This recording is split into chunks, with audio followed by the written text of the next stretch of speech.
छत्तीसगढ़ के सरकारी अस्पतालों के लिए दवाइयां और मेडिकल इक्विपमेंट की सप्लाई करने वाला छत्तीसगढ़ मेडिकल सर्विसेज कारपोरेशन के कारनामों का अब एक के बाद एक परतें उधड़ती जा रही हैं। एनपीजी न्यूज को एक चौंकाने वाले खेल का पता चला है। बताते हैं, सीजीएमएसएससी के अफसरों की गठजोड़ से सप्लायरों ने अस्पतालों को चाइनीज इक्विपमेंट की सप्लाई कर डाली है। सूत्रों का कहना है, सप्लायरों ने सस्ती दर पर मेडिकल इक्विपमेंट्स चाइना से मंगवाया और वहां का लेवल निकाल अपनी कंपनी का लेवल चिपका कर दिया। दुर्ग के सप्लायर द्वारा इसमें करोड़ों का वारा न्यारा किया गया। लोगों को भ्रमित करने के लिए हरियाणा में कंपनी का ऑफिस खोला गया ताकि मैसेज यह जाए कि सीजीएमएसई बड़ी कंपनी से डील कर रही है, मगर वहां होता कुछ और था। छत्तीसगढ़ के सप्लायर के लोग चाइनीज मेडिकल उपकरणों में लेवल बदलकर सीजीएमएसएसई को सप्लाई कर देते थे। पता चला है, एसीबी के अफसरों के संज्ञान में यह पॉइंट है और इस बिंदु पर भी जांच की जा रही है। सीजीएमएसएसई के सूत्रों का कहना है कि टेक्निकल टीम द्वारा कायदे से सामानों की जांच की जानी चाहिए कि टेंडर की शर्तों के अनुसार इक्विपमेंट सप्लाई हुआ है या नहीं, मगर अफसरों ने आंख मूंदकर इक्विपमेंट एक्सेप्ट किया और उन्हें जिला और मेडिकल कॉलेज अस्पतालों समेत सामुदायिक और प्राथमिक स्वास्थ्य केंद्रों को भेज दिया। चाइनीज उपकरण होने का नतीजा है कि उपकरण महीने 2 महीने में लगे खराब होने। कई अस्पतालों के सिविल सर्जनों ने सीजीएमएसएसई से इसकी शिकायतें की, मगर अफसरों ने उसे अनसुना कर दिया। छत्तीसगढ़ के बलरामपुर से एक बड़ी खबर सामने आई है। 6वीं में पढ़ने वाली 12 वर्षीय छात्रा गर्भवती हो गई है। छात्रा निजी स्कूल के हॉस्टल में रहकर पढ़ाई कर रही थी। अचानक उसकी तबीयत बिगड़ी और उसे उपचार के लिए अस्पताल में भर्ती कराया गया, जहां जांच के बाद छात्रा के गर्भवती होने की जानकारी मिली। जानकारी के मुताबिक बलरामपुर के कोरंधा थाना क्षेत्र की यह घटना है। बताया जा रहा है कि 12 वर्षीय आदिवासी छात्रा हॉस्टल में रहकर पढ़ाई कर रही है। हॉस्टल में एक तरफ लड़के और दूसरी तरफ लड़कियां रहती हैं। बीते दिनों छात्रा की अचानक तबीयत खराब हुई, जिसके बाद उसे डॉक्टर के पास लाया गया था। डॉक्टरों ने जांच करवाई तो पता चला कि छात्रा प्रेग्नेंट है। इस जानकारी के बाद हड़कंप मच गया। स्कूल प्रबंधन ने इसकी सूचना छात्रा के परिजनों को दी। छात्रा के परिजन भी अस्पताल पहुंचे हैं। पुलिस छात्रा का मेडिकल जांच करवा रही है। पुलिस जांच में पता चला है कि छात्रा की जान पहचान स्कूल के ही 2 लड़कों से है। एक नाबालिग छात्र हॉस्टल में रहता है और दूसरा बाहर रहता है। पुलिस इन दोनों छात्रों से घटना के संबंध में पूछताछ कर रही है। एएसपी विश्व दीपक त्रिपाठी ने न्यूज से चर्चा में बताया कि पीड़िता की जांच कराई जा रही है। जांच के बाद मामले में कार्रवाई की जाएगी। प्रधानमंत्री आवास योजना की राशि गबन करने के मामले में कोरबा जिले में 6 लोगों के विरुद्ध एफआईआर की कार्यवाही की गई है, जिसमें 3 ठेकेदार, 2 पूर्व रोजगार सहायक और 1 पूर्व आवास मित्र शामिल है। कोरबा कलेक्टर अजीत वसंत के निर्देश पर हुई इस कार्यवाही के चलते पूर्व रोजगार सहायक प्रकाश चौहान एवं किरण महंत को सेवा से बर्खास्त कर दिया गया है। ठेकेदार मेघनाथ विश्वकर्मा, राजाराम चौहान ग्राम सिमकेंदा, लखनलाल बैगा ग्राम श्यांग, रोजगार सहायक ग्राम श्यांग, प्रकाश चौहान और ग्राम सोलवा के किरण महंत, पूर्व आवास मित्र चंद्रशेखर मंझवार, ग्राम करूमोहा के विरुद्ध पुलिस थाना श्यांग कोरबा में एफआईआर दर्ज कराई गई है। जिला प्रशासन कोरबा को यह शिकायत प्राप्त हुई थी कि जनपद पंचायत कोरबा अंतर्गत ग्राम पंचायत श्यांग, सिमकेदा एवं सोलवा में प्रधानमंत्री आवास योजना ग्रामीण के तहत 72 हितग्राहियों के आवास आधे अधूरे हैं। आवास बने ही नहीं और 86 लाख रुपए निकाल लिए गए। शिकायत के संबंध में जिला स्तरीय जांच समिति गठित कर जांच कराई गई थी। जांच रिपोर्ट के अनुसार उक्त तीनों ग्रामों में स्वीकृत 72 आवासों के लिए ठेकेदार राजाराम, मेघनाथ विश्वकर्मा, लखनलाल बैगा और तत्कालीन रोजगार सहायक प्रकाश चौहान, किरण महंत, तत्कालीन आवास मित्र चंद्रशेखर मंझवार के द्वारा आवास की राशि निकाल ली गई है, जिसके कारण आवास निर्माण का कार्य अधूरा है। तत्कालीन विकासखंड समन्वयक लंबोदर कौशिक, क्लेश्वर चौहान तथा तकनीकी सहायक नरेंद्र साहू द्वारा भी बिना भौतिक सत्यापन के आवास पूर्ण होने का जियो टैग कर पूर्ण भुगतान कराया गया। जिला प्रशासन ने इसे कर्तव्य निर्वहन में घोर लापरवाही और वित्तीय अनियमितता का मामला मानते हुए संबंधितों के विरुद्ध कड़ी कार्यवाही के निर्देश दिए हैं। सीईओ जिला पंचायत ने बताया कि इस मामले को गंभीरता से लेते हुए कार्यवाही की जा रही है। जनपद पंचायत सीईओ देवानंद श्रीवास के पत्र के अनुसार विकासखंड समन्वयक प्रधानमंत्री आवास योजना ग्रामीण जनपद पंचायत कोरबा के द्वारा उक्त 6 लोगों पर पुलिस थाना श्यांग कोरबा में शासकीय राशि के गबन की प्राथमिकी दर्ज कराई गई है। पुलिस ने भारतीय दंड संहिता की धारा 420, 409, 120, 34 के तहत मामला पंजीबद्ध किया गया है। बुधवार सुबह से जिला निर्वाचन कार्यालय में मेयर व पार्षद पद के लिए जमा किए गए नामांकन पत्रों की स्क्रूटनी चल रही है। स्क्रूटनी के दौरान कांग्रेस उम्मीदवार प्रमोद नायक ने अपने वकील के जरिए भाजपा की प्रत्याशी पूजा विधानी के जाति को लेकर आपत्ति जताई। जैसे ही प्रमोद के वकील ने आपत्ति दर्ज कराई, भाजपाई हंगामा मचाने लगे। इस बीच जिला निर्वाचन अधिकारी ने व्यवस्था बनाते हुए कहा कि अगर आपत्ति दर्ज कराई गई है तो नियमानुसार निराकरण किया जाएगा।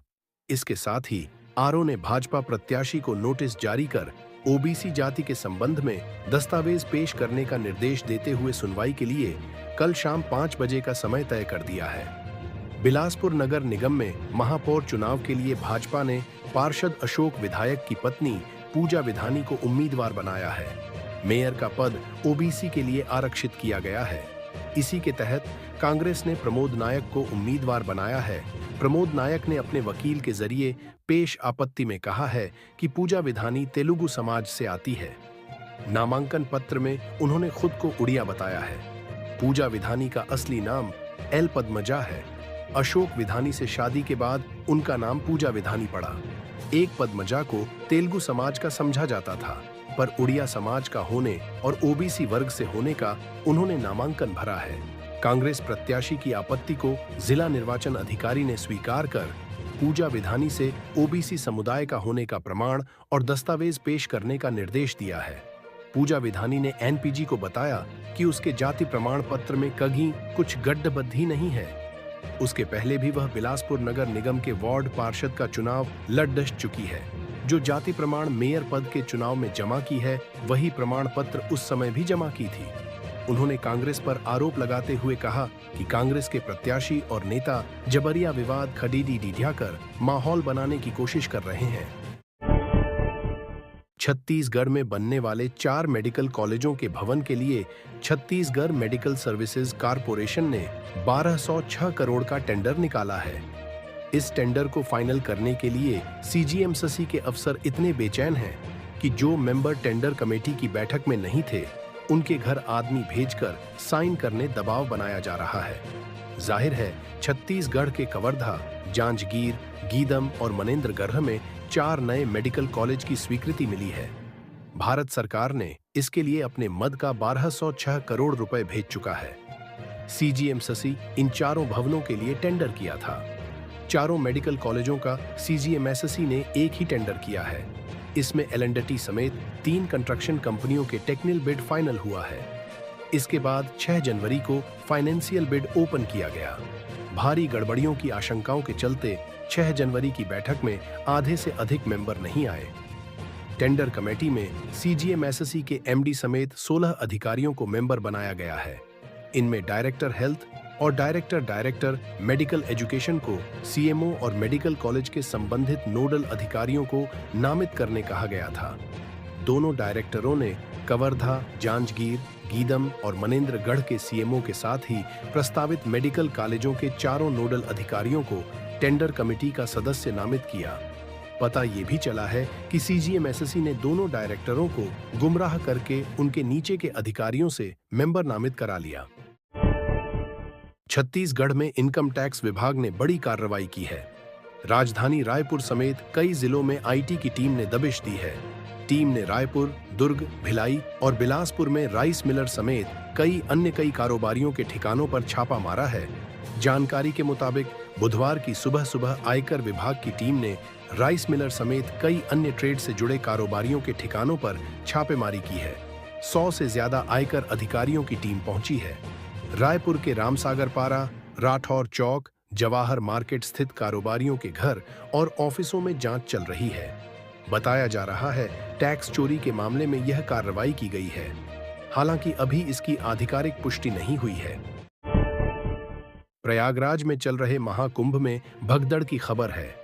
इस घटना में कुछ लोगों के निधन होने की सूचना है। छत्तीसगढ़ के मुख्यमंत्री विष्णुदेव साय ने इस घटना पर दुख व्यक्त किया है। साथ ही उन्होंने श्रद्धालुओं से एक अपील भी की है।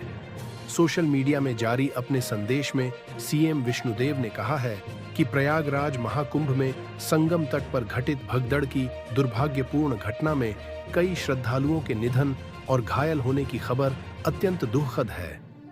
ईश्वर से दिवंगतों की आत्मा की शांति एवं घायल श्रद्धालुओं के जल्द से जल्द स्वस्थ होने की प्रार्थना करता हूँ। सभी श्रद्धालुओं से आग्रह है कि संयम बनाए रखें और स्थानीय प्रशासन के निर्देशों का अनुपालन करें। मां गंगा के जिस घाट के समीप है वहीं पुण्य स्नान करें। बता दें कि मौनी अमावस्या के कारण प्रयाग में करोड़ों लोग एक साथ पहुंच गए हैं। देर रात वहां भगदड़ हो गई। नगरीय निकाय चुनाव के लिए प्रत्याशियों की घोषणा के साथ टिकट नहीं मिलने से नाराज और असंतुष्ट नेताओं का पार्टी छोड़ने का सिलसिला लगातार चल रहा है। बीजेपी और कांग्रेस के दर्जनों लोग बीते 2 दिनों में पार्टी से इस्तीफा दे चुके हैं, तो कई बगावत कर निर्दलीय पर्चा दाखिल कर दिया है। यह तो स्थानीय चुनाव है, तब नेताओं की निष्ठा ढोल गई है। लेकिन सोचिए, जब किसी सीटिंग सांसद की टिकट कट जाए तो वह क्या करेगा। लेकिन राजनीति के मैदान में कुछ ऐसे भी लोग हैं भी जो विपरीत परिस्थिति में भी पार्टी और अपने नेता के साथ खड़े रहते हैं। ऐसे ही निष्ठावान नेताओं में एक है मधुसूदन यादव। मधुसूदन विधानसभा के स्पीकर और पूर्व मुख्यमंत्री डॉ. रमन सिंह के बेहद करीबी नेताओं में शामिल हैं। राजनांदगांव की राजनीति में मधुसूदन को डॉ. रमन का हनुमान कहा जाता है। साधारण दूध बेचने वाले परिवार से आने वाले मधुसूदन यादव के चुनावी राजनीति की शुरुआत निगम चुनाव से ही हुई थी। मधुसूदन यादव खुद भी कभी साइकिल से दूध बांटते थे। 1995 में वे पहली बार पार्षद चुने गए। इसके बाद वे लगातार 3 बार राजनांदगांव नगर निगम के पार्षद रहे। 2004 में मधुसूदन यादव पहली बार 1 साल के लिए महापौर बने। 2005 में हुए निकाय चुनाव में बीजेपी ने उन्हें महापौर का टिकट दिया। फिर पार्टी ने इस बार उन्हें महापौर का टिकट दिया। यदि इस बार वे जीतते हैं तो वे तीसरी बार राजनांदगांव नगर निगम के महापौर बनेंगे। नगरीय निकाय चुनाव में नामांकन की अंतिम तारीख खत्म होने के साथ ही राज्य निर्वाचन आयोग मतदान की तैयारी में जुट गया है। नगरीय निकायों में इस बार ईवीएम के जरिए मतदान होगा। ऐसे में ईवीएम पर उठने वाले सवालों और संदेहों को दूर करने के लिए राज्य निर्वाचन आयोग ने एक पहल की है। आयोग ने राज्य के सभी कलेक्टरों को प्रत्येक चुनावी वार्ड में ईवीएम प्रदर्शन केंद्र लगाने का निर्देश दिया है। अफसरों के अनुसार प्रदेश के 10 नगर निगम, 49 परिषद और 114 नगर पंचायतों के साथ 4 निकायों के 5 वार्डों में उपचुनाव होना है। महापौर और अध्यक्ष के साथ कुल 3201 वार्ड में पार्षद के लिए चुनाव होगा।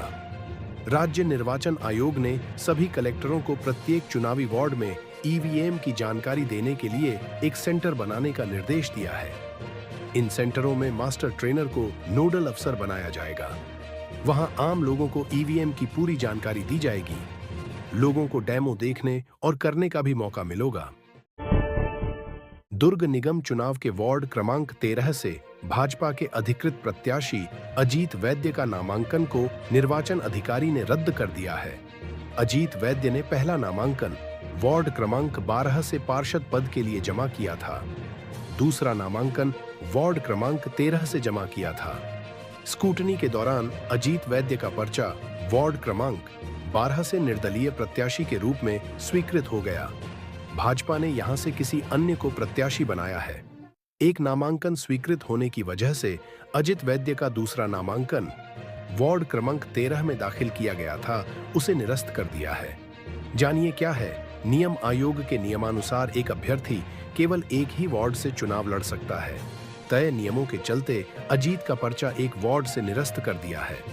पर्चा रद्द होने के बाद वार्ड क्रमांक 13 में भाजपा से पार्षद पद के लिए कोई भी अभ्यर्थी चुनाव मैदान में नहीं है। नामांकन पत्रों की जांच के बाद अब वार्ड 13 से 4 उम्मीदवार चुनाव मैदान में रह गए हैं। कांग्रेस, बसपा, आप और एक निर्दलीय प्रत्याशी शामिल हैं।